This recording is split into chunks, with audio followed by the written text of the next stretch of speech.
Cultural bias refers to a tendency to ignore cultural differences and interpret all phenomena through the lens of one's own culture.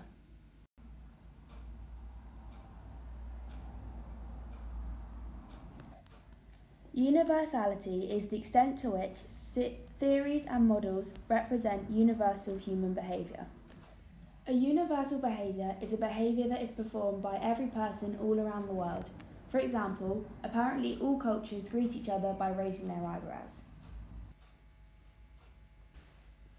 Universality becomes an issue when people treat their work and findings as universal, when in reality they're not.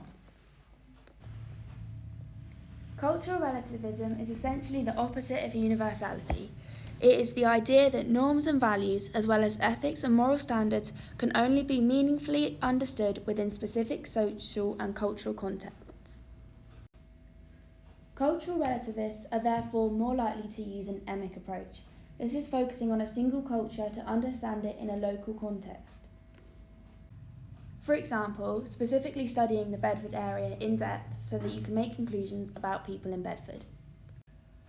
The opposite of an emic approach is an etic approach. This is where you look across multiple cultures to understand aspects that apply across all cultures.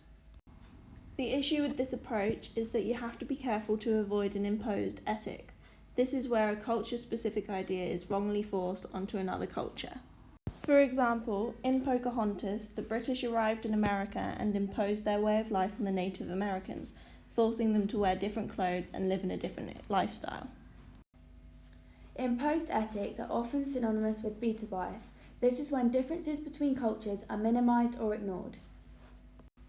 For example, identical twins often experience beta bias because people see them as the same, although in reality their personalities can be very different, and it's important to recognise this.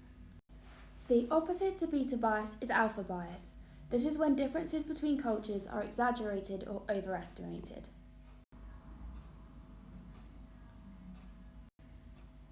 Beta bias and alpha bias can lead to ethnocentrism. Ethnocentrism is the implicit belief that your own culture is far more superior than any others. For example, football fans always think that their team is better than any other. Ethnocentrism is usually seen in psychology when behaviours don't conform to the normal Western model. Alpha bias can lead to ethnocentrism because if you believe your culture is very different to someone else's, sometimes this can lead you to thinking that it's superior. On the other hand, ethnocentrism can lead to beta bias because ignoring important differences can be detrimental to some cultures. For example, if we were conducting research on tanning, it would be important not to forget that people with pale skin and ginger hair sometimes burn more easily.